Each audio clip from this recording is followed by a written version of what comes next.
Hello sa lahat ng mga tagapakinig. At hi din sa iyo, Sir Casper. Itago niyo na lamang po ako sa pangalang Lito. Taga rito ako sa Antique. Taong 1980 nang mangyari ang karanasan kong ito sa Sibalom, Antique. Karanasan na tumatak na sa aking isipan. Karanasan na nagsilbing aral sa mga tao sa lugar na pinangyarihan niyon. Nasa edad 25 ako ng taong iyan. Ako ay may kasintahan din na kasing edad ko lamang at parehas kami ng propesyon. Isa akong guro sa isang pampublikong paaralan.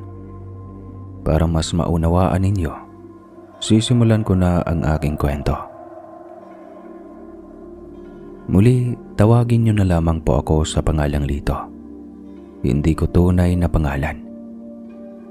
Para mapangalagaan ko ang aking pagkakakilanlan, lalo na at taga-Antique ako.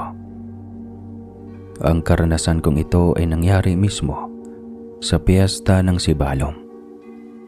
Bago ko ipagpatuloy ang kwento, bigyan ko kayo ng trivia patungkol sa piyesta. Ang piyesta roon sa Sibalom ay simple lamang. Lalo na sa mga baryo at liblib na lugar. Sapat na sa kanila ang simple. Ang mahalaga naman doon ay magkakasama at masaya. At taramdam mo rin ang kasiyahan ng piyesta. Iyon naman ang importante doon. Hindi kailangan dati ang ingranding piyesta. Iyon muna at sisimulan ko na ang pagsasalaysay ng aking kwento. Sana pakinggan ninyo hanggang dulo. Gusto mo bang pumunta sa piyesta ng Sibalom? Tanong sa akin ni Roma noon. Hindi niya tunay na pangalan. Kasalukuyan akong nagsisibak ng kahoy noon. Bumasita kasi siya sa bahay. Sa susunod na linggo na kasi iyon. Lahat ng mga tao na bawat barangay ay kasama. Kahit sino ay pwede. Pwede naman. Wala akong trabaho noon. Tsaka para ma-date naman kita. Ngumiti si Roma. Lumapit siya sa akin at niyakap ako. Hindi kasi ako mahilig sa piyesta. Dahil sa ayaw kong magtampo ang girlfriend ko na yon, ay pumayag na lang ako. Doon na kumain ng hapunan si Roma ng araw na iyon, kasabay ang aking mga magulang at nakababatang kapatid. Nabanggit namin kay Tatay Rene na pupunta kami sa piyesta ng Sibalom sa susunod na linggo. Sibalom? May sabi-sabi sa construction kanina na may gumagalang aswang daw sa Karatig Bayan. Tayo naman, nagpapaniwala kayo sa mga kwento na walang basihan kung totoo. Baka sabi-sabi lang yun para matakot ang mga tao. Sinabi lang ni Tatay na pinagsasabihan lamang ako. Tumango lamang ako at isinawalang bahala na lamang iyon. Sinabi ni Roma na baka totoo iyon dahil madalas may sabi-sabi na totoo. Kung paniniwalaan natin si Tatay, masisira lang ang moment natin roon. Kinabukasan habang nasa faculty room ako, narinig kong nag-uusap ang mga kapwa ko guro.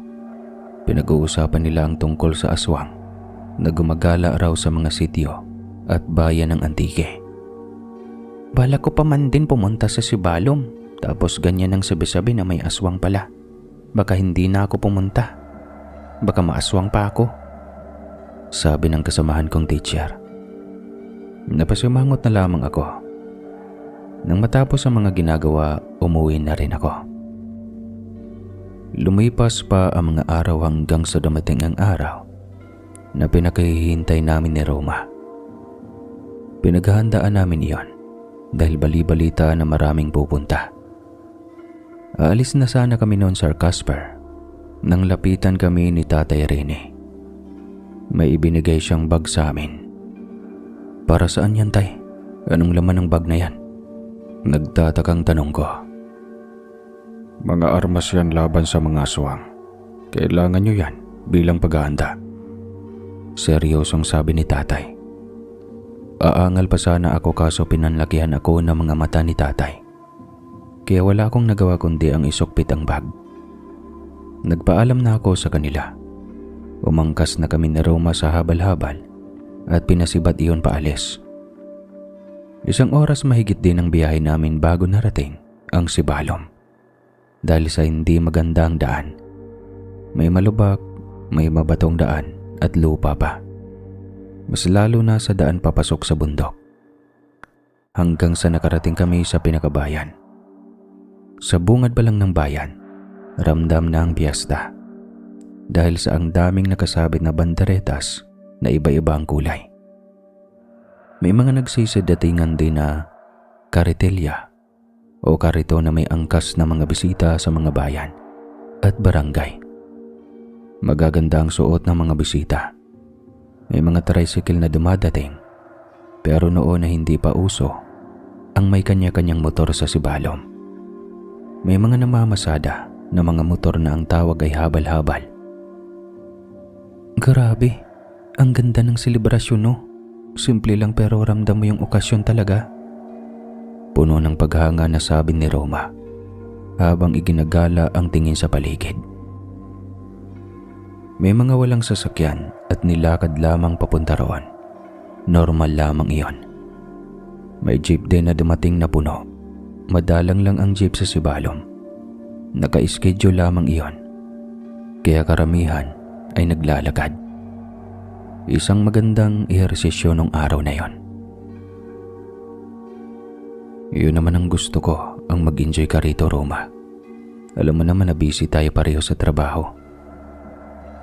Dumiretso ako sa bahay ng aking kaibigan na si Nilo. Hindi rin niya tunay na pangalan. Naging kaklase ko noong kolehiyo. Sa bawat bahay na nadadaanan namin ay may mga handaan. Ang iba ay abala sa pagluluto ng kani-kanilang handa sa piyesta ng araw na iyon.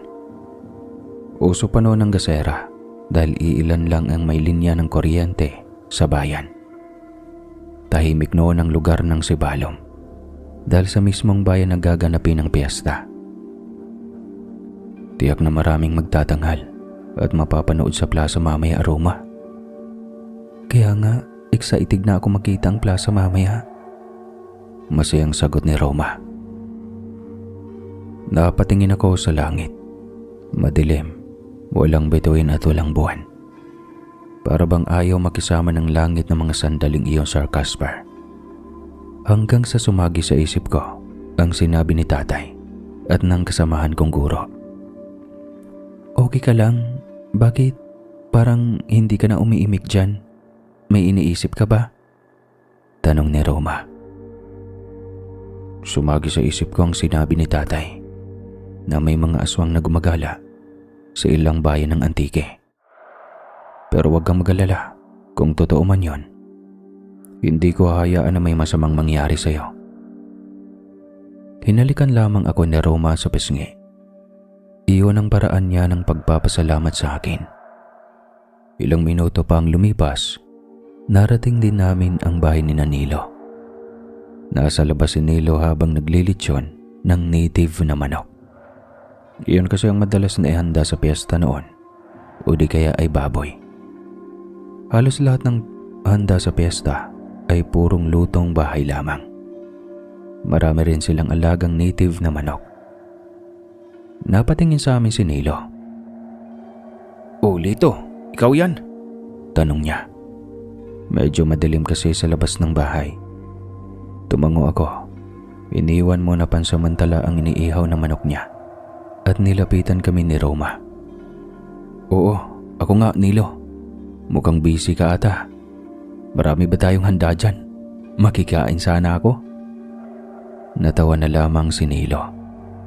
Pinapasok kami sa loob ng bahay nila at pinaghanda ng manok na tinola at saka ang tinatawag nilang kibiil, nang ibig sabihin ay kadyos baboy langka.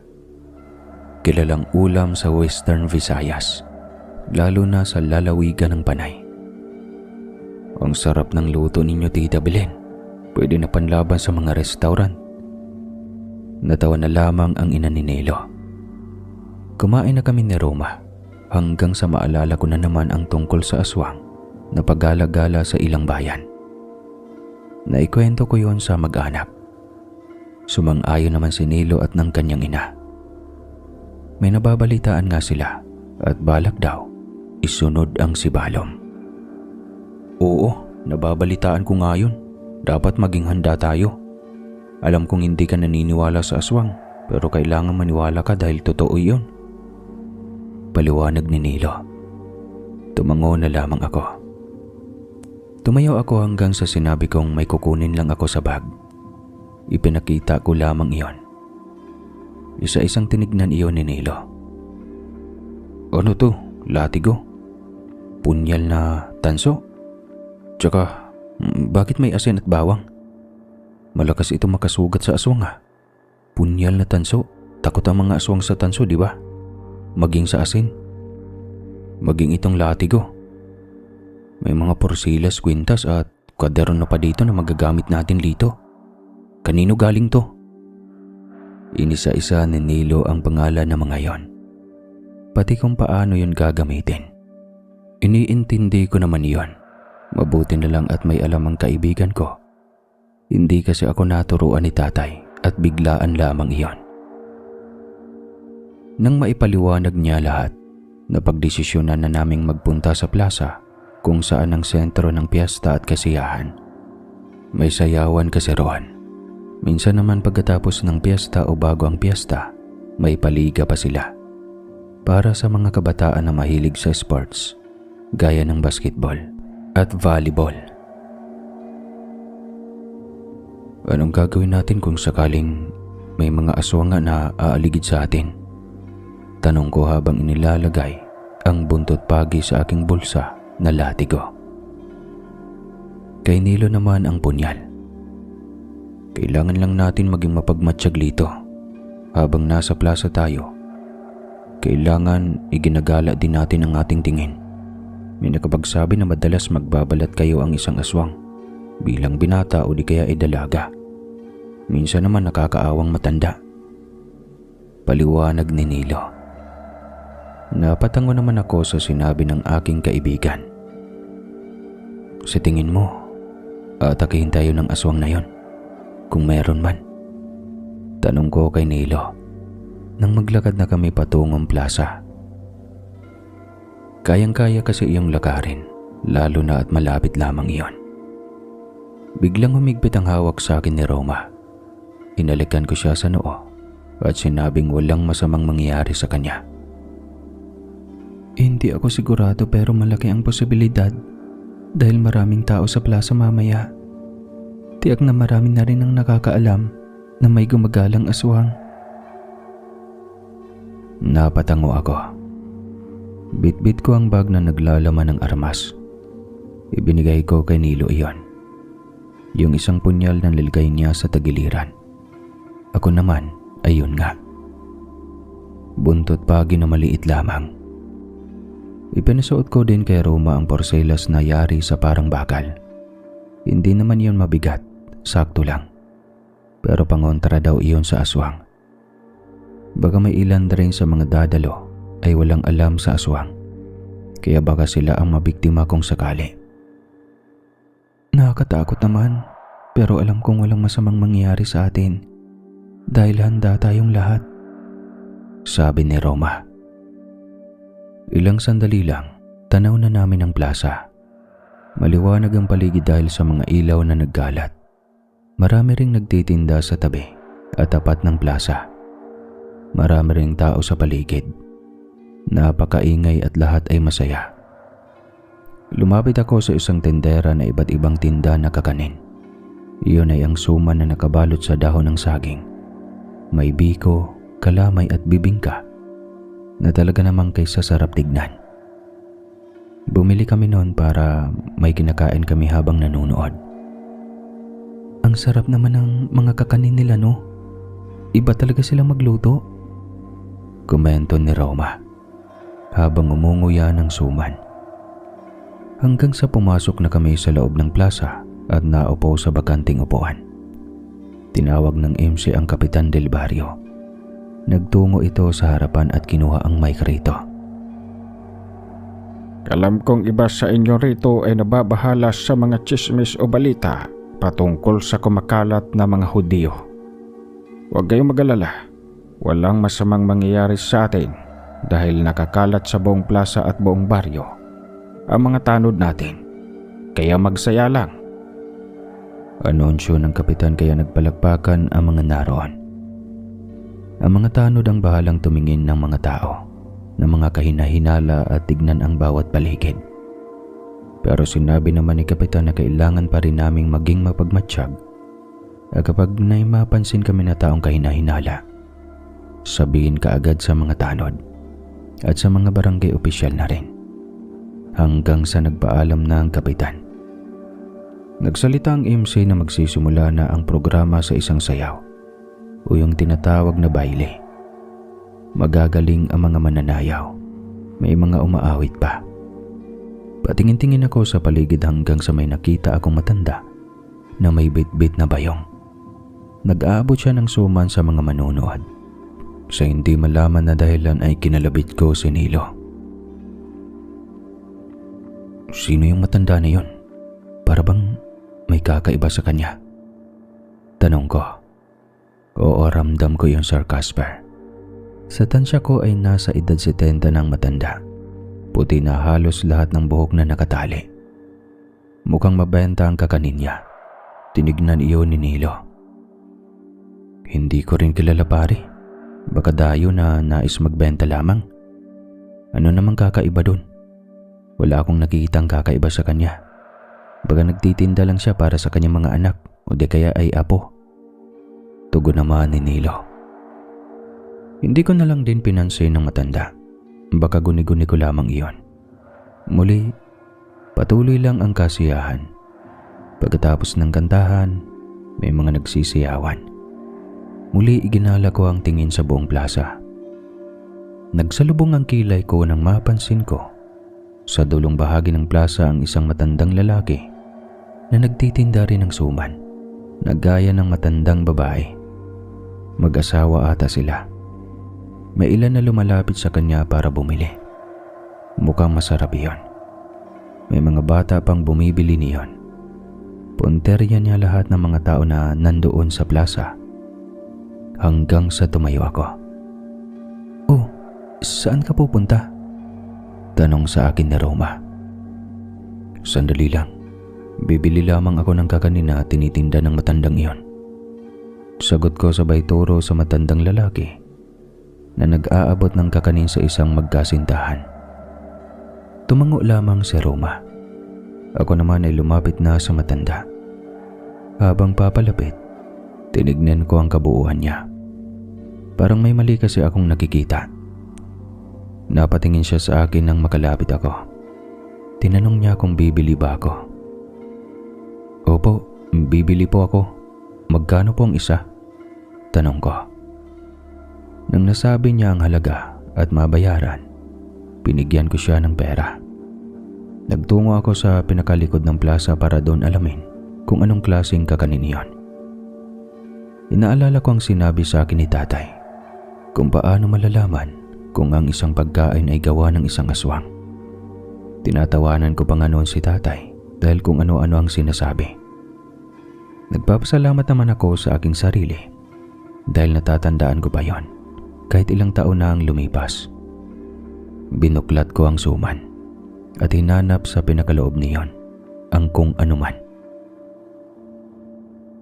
Nakita ko ng itim na bato. Bulong ko sa aking sarili.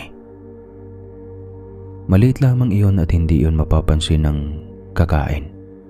Hindi iyon nakakagat dahil sa maliit lamang. Naikuyom ko ang aking kamao. Wala kaming ginagawang masama at nagsasaya lamang ang mga tao. Pero bakit ganon? Sinasabi ko na nga ba eh. Natigilan ako nang marinig ang boses na yon. Ang boses ng matandang aswang. Hinarap ko siya at inilabas ang buntot pagi. Walang makakakita sa amin sa lugar na yon dahil madilim. Anong kailangan ninyo? At gusto nyong mangyanggaw? Nagsasaya lang ang mga tao. Sigaw ko. At hindi ko alam kung narinig ba niya dahil malakas ang tugtog. Natawa lamang ang matandang aswang. Gusto namin rumami ang aming lahi. Bata, bakit? Kung ayaw mong mawala at alam mo ang ginagawa namin, manahimik ka na lang. Sigaw niya. Mabilis kong inahanda ang latigo at hinataw iyon sa kanya, pero nakailag siya. Natawa siya at akmang susugod ulit ako nang mabilis siyang lumayo sa akin. Kung gusto mong mailigtas ang sarili mo, bata, manahimik ka na lang. Sigaw niya at tuluyan ng naglaho. Nagmamandali akong nagtungo kina Nilo para balaan sila. Tumabi ako kay Nilo at kinausap siya ng masinsinan. Si Roma naman ay abala sa panunood.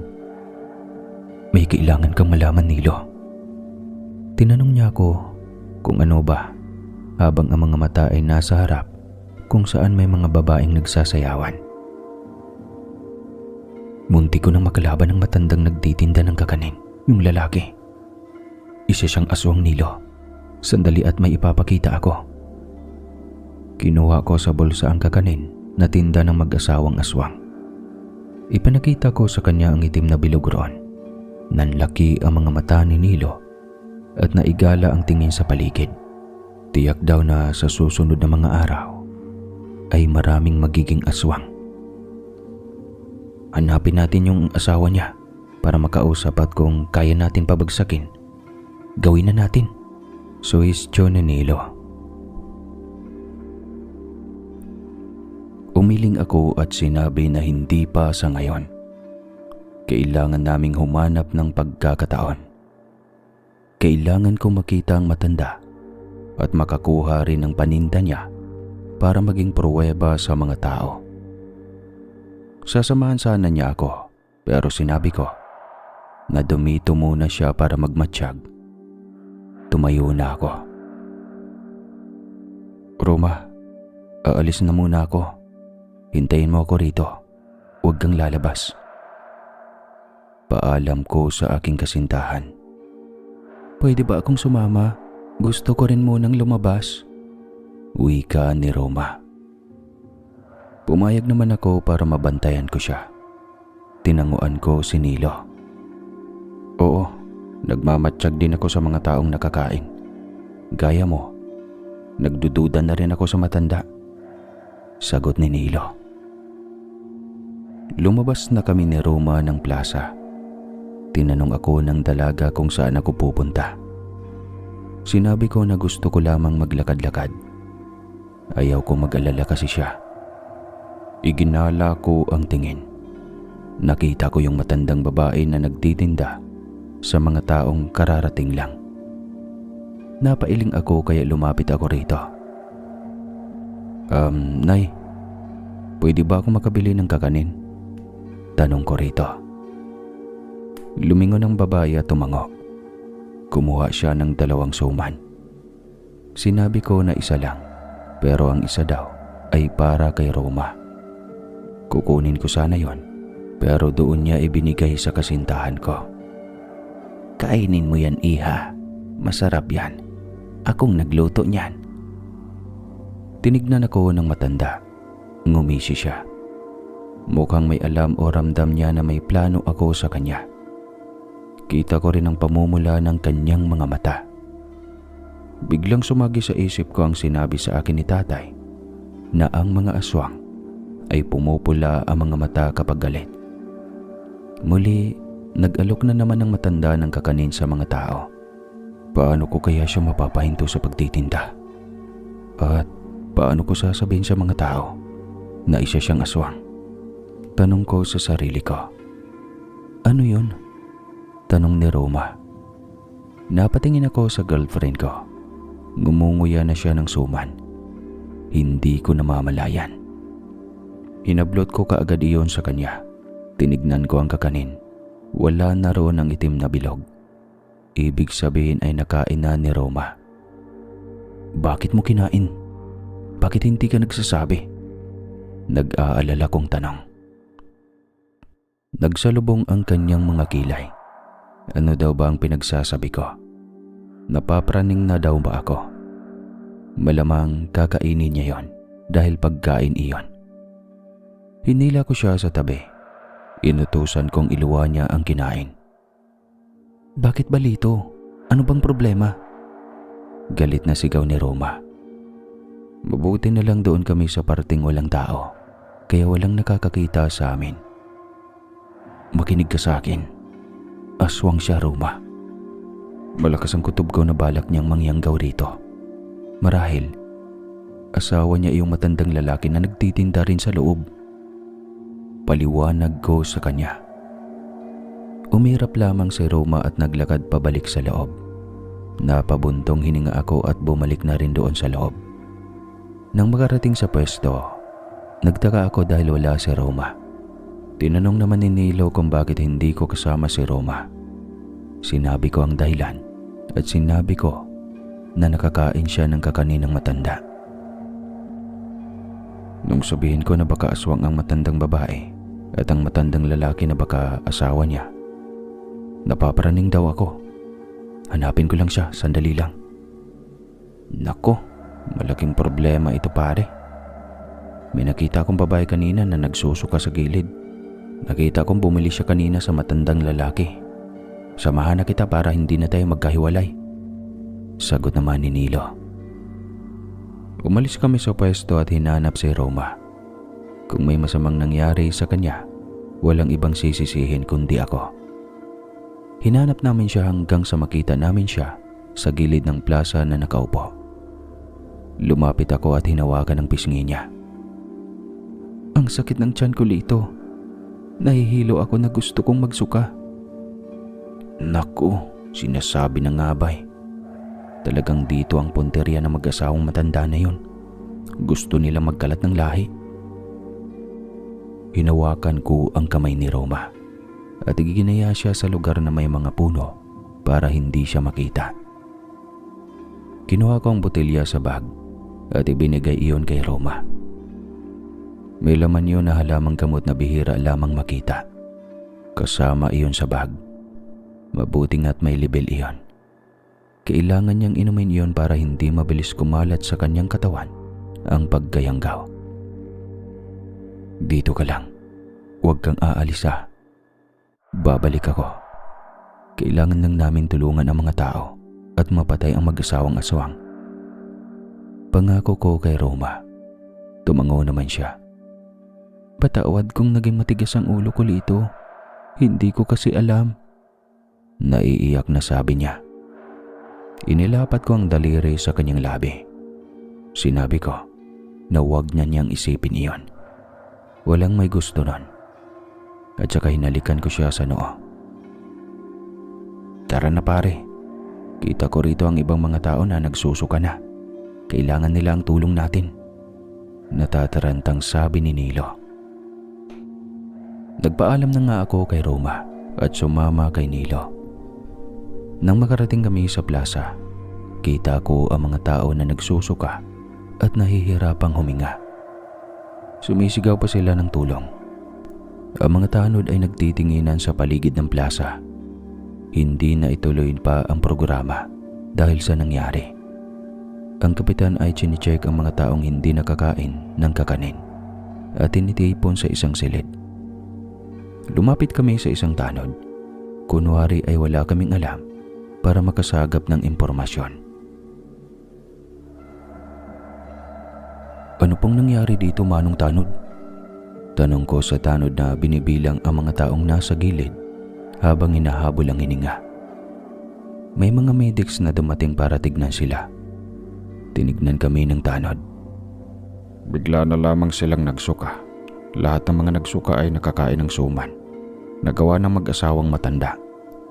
Ngayon nga hinahanap namin ang mag-asawa na yun eh. Sagot ng isang tanod. Nagkatinginan kami ni Nilo. Iginala ko ang tingin sa paligid at sa labas kung saan kami naroon. Ang iba ay nakahiga. Yung iba ay nagsusuka pa rin. Marahil ay naparami ng kain. May mga albularyo o albularya sa kanila na nag-aasikaso. Pero malakas ang kutob ko na hindi nila iyon basta-basta magagamot dahil yanggaw iyon. Tanging mga manggagamot lang talaga ang makakapagpagaling sa kanila, sabi ni Nilo at tumango ako. Tama ka, halika na. Hanapin na natin yung hayop na mag-asawa na yon. Lakad-takbo na ang ginawa namin.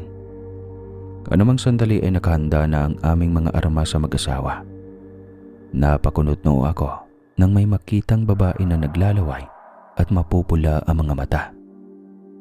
Yanggaw, anong gagawin natin, Nilo? Papatayin ba natin? Nag-aalala kong tanong. Umiling naman si Nilo at sinabi na patutulugin ito ang babae. Lumapit ang aking kaibigan sa nasabing babae. Nakaiwas siya sa pag-atake nito. May kung anong pininid siya sa batok nito dahilan para mawala ng malay ang babae. Hanggang sa may maisip ako. Kinuha ko sa bulsa iyong kakanin na binili ko sa matandang lalaking aswang. Sandali, Nilo. Bumalik tayo sa plaza. Kailangan nating sabihin sa mga tanod at opisyal ng barangay na hindi simpleng sakit ng tiyan ang naranasan nila, kundi yanggaw. Suwestyon ko. Sumang-ayon naman siya. Tama daw ang sinabi ko dahil kahit may medics, hindi nila mapapagaling ang tao. Ang tanong, maniniwala kaya sila? Nag-aalangan na tanong ni Nilo. Hindi na natin kasalanan kung maniniwala sila o hindi. Ang mahalaga ay sinabi natin ang totoo. Sige, sabihin na lang natin ang mga nalalaman natin. Tumango ako sa sinabi ni Nilo hanggang sa may plano akong naisip. Mas mabuting siya na ang magsabi niyon sa mga tao at mga opisyal na kailangan nilang magpatawag ng albularyo pa para gamutin ang mga tao. Sumang-ayon naman si Nilo. Nang makaalis na siya, nagsimula na rin ako maghanap ng kung saan man naroon ang mag-asawang aswang. Mahihirapan kami kapag nakaalis na ito. Huwag naman sana. Kailangan nilang pagbayaran ang ginawa nila sa mga tao. Bulong ko sa aking sarili. Narating ko ang likod ng plaza na puro na kakahuyan. Natigilan ako nang may marinig akong ungol mula sa di kalayuan. Nagtago ako sa may puno ng mangga. Kay bilis ng tibok ng puso ko nun, Sir Casper. Marahil, yun na yung aswang. Bahagi akong sumilip. Nakita ko ang isang malaking aso na kulay itim. Nagtatayuan ang kanyang balahibo. Mas doble ang laki niya kung ikukumpara sa may lahing aso. Kinuha ko ang buntot ng pagi sa aking bulsa. Kailangan kong maging handa. Muli, narinig ko na naman ang malakas na ungol hanggang sa nawala iyon. Hindi ko namalayan na pinagpapawisan na pala ako. Lito, ayos ka lang? Tanong ni Nilo dahilan para mapasigaw ako ng bahagya. Akala ko kung sino na. May narinig akong ungol ng aswang kanina, Nilo. Tiyak na sila na iyon. Maging si Nilo raw ay may narinig na ungol rin. Lumakas ang loob ko dahil may kasama na ako. Tinanong ko siya kung kumusta ang mga tao. Sinabi niya na naniwala ang iba sa kanya dahil may ilan doon na alam ang tungkol sa pag-alagalang aswang sa kanilang probinsya. Kaya kaagad silang naghanap ng albularyo. Mabuti na lang. May 3 silang nahanap na mga batikan na kasalukuyan na daw ginagamot ang mga taong nayanggaw. Maging si Roma ay ginagamot na din. Panatag na ang loob ko na nasa maayos na kalagayan na si Roma. Ang mag-asawang aswang na lang ang poproblemahin natin. Ang napansin ko kanina sa babae ay parang peke ang kanyang buhok, maging ang kanyang balat. Sinadya niyang pakulubutin iyon. Paliwanag ko na sinang-ayunan naman ni Nilo. Napansin din daw niya iyon. Napatingin ako sa likuran ni Nilo. Nakasunod ang mga tanod at ilang mga opisyal. Sinabi ni Nilo na humingi siya ng tulong sa mga ito para kalabanin ang mag-asawang aswang. Mas lalong lumakas ang loob ko. Nang maabutan kami, ako na ang nanguna sa kanila. Dito sila dumaan. Sabi ko sabay turo sa parte ng kakahuyan kung saan ko huling nakita ang mga aswang. Tinungo na namin iyon. Wala nang patumpik-tumpik pa. Habang naglalakad, patingin-tingin kami hanggang sa mapahinto kami dahil sa narinig naming malakas na namang ungol. Hinanap namin kung saan ang galing iyon.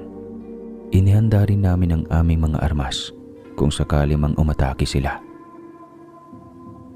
Maging mapagmatsyag sa paligid, sigaw ko, hanggang sa makita namin sa kaliwang bahagi ng kagubatan ang dalawang pares na mapupulang mga mata. Itinuro ko iyon. Lusubin na ba natin? Tanong ni Nilo. Sinabi ko na wag muna dahil kailangan muna naming magplano bago sugurin ang dalawang aswang na yon. Dahil kung walang plano, baka maubos kami. Nang maplano namin, naghiwa-hiwalay kami pero bawat isa ay may kasama. Lumapit kami sa dalawang aswang at unti-unting pinalibutan sila. Muli, umungol na naman sila ng malakas. Inahanda na namin ang aming armas. Mabuti na lang at may mga armas din ang ilan. Armas laban sa mga aswang. Sugod na! Sigaw ko. Patakbo naming pinuntahan ang dalawang aswang. Ngunit, ang ilan ay nasipa lamang ng malaking aso. Kami naman ni Nilo ay nakakailag naman kahit papano. Pero may mga sugat na ako gawa ng kuko nila. Mabuti na lang at nasusugatan ng ibang kasama ko ang aswang. Mukhang nanghina sila. Mukhang hindi sila matatalo nito, wika ni Nilo. Hanggang sa may ideya akong naisip. Mas mabuti siguro na kayo ang lumaban sa kanilang dalawa at kaming dalawa ni Nilo ang aatake sa kanya. Lituhin niyo lang sila pero walang mapapahamak sa inyo. Basta, kami ang bahala kung paano atakihin sila. Suhestyon ko na sinang-ayunan naman nila. Iyon nga ang ginawa nila. Nilito nga nila ang mag-asawang aswang. Samantalang kami naman ni Nilo ay naghanap ng pwesto para bumuelo sa aming pag-atake. Nagsimula ng umatake ang dalawang aswang. Mabuti na lang at nagtutulungan sila. Kami naman ni Nilo ay naghanap ng magandang pagkakataon kung kailan aatake. At nang makahanap nga, nilingon ko si Nilo. Ano? Tara na. May nakita ka bang tamang pagkakataon para atakihin ang aswang na lalaki?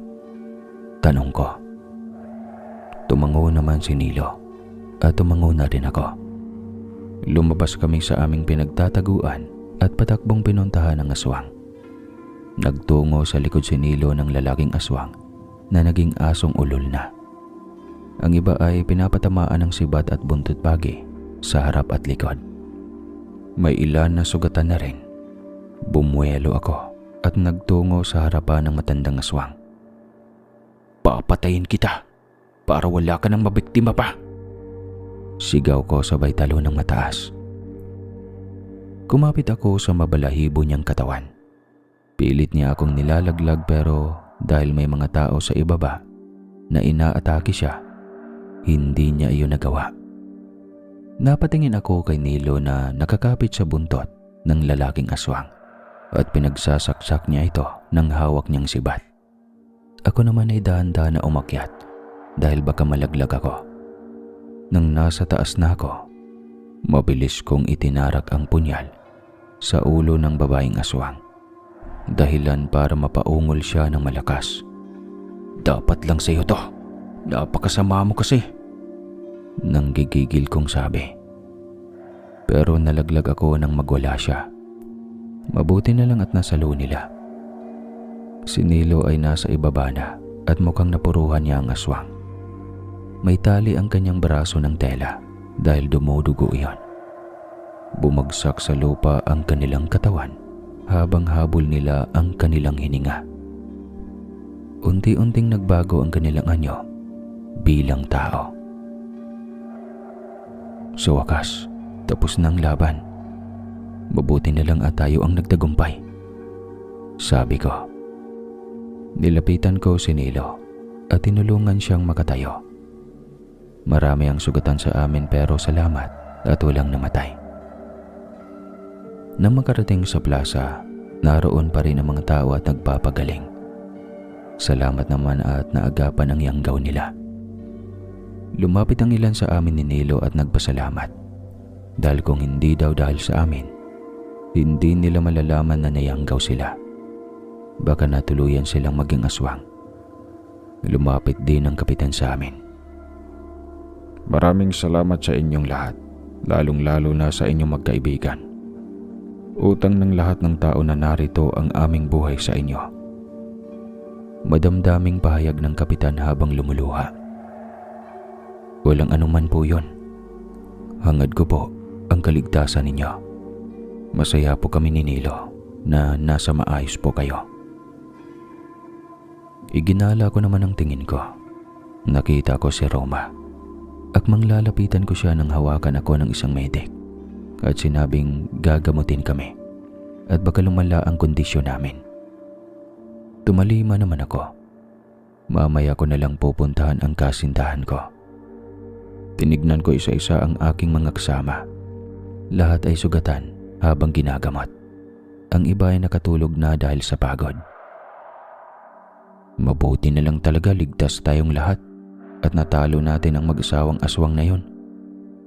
Wika ni Nilo na nasa tabi ko lamang. Tumango ako. Masaya ako dahil nakagawa kami ng mabuti. Nang matiyak na maayos na ang kondisyon ko, tumayo ako. Puntahan ko lang si Roma para tiyakin ang kondisyon niya. Paalam ko kay Nilo na sumang-ayon naman. Pinuntahan ko si Roma sa tabi. Kinumusta ko siya. Maayos na daw ang lagay niya. Nakatulong ang ipinapainom ko para mabilis siyang nagamot. Hinawakan ko ang kanyang pisngi at sinabi na siya ang pinaka-priority ko sa lahat. Tumayo na si Roma at niyaya ko siyang umuwi na. Pero bago yon, inanyayahan muna kami ng kapitan na kumain bilang pasasalamat.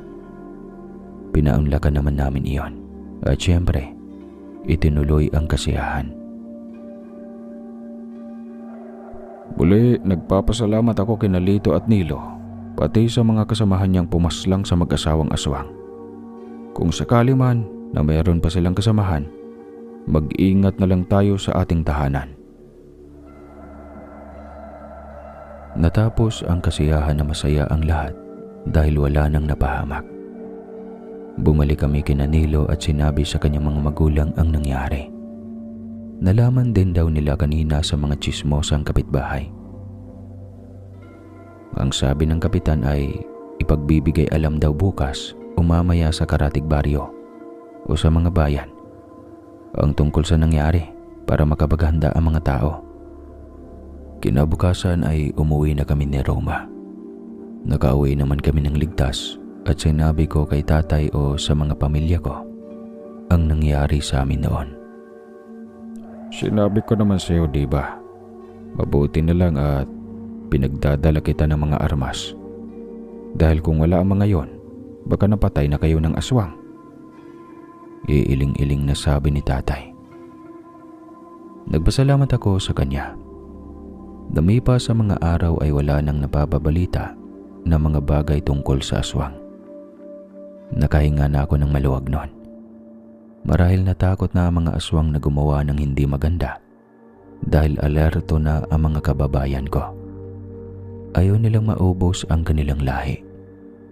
Sa ngayon ay isa na akong retiradong guro kasama ang aking asawa na si Roma. Biniyayaan naman kami ng 2 anak na lalaki at babae. Hanggang dyan na lang po ang aking kwento. Maraming salamat sa lahat ng nakikinig. Muli po, ako po si Lito ng Antique.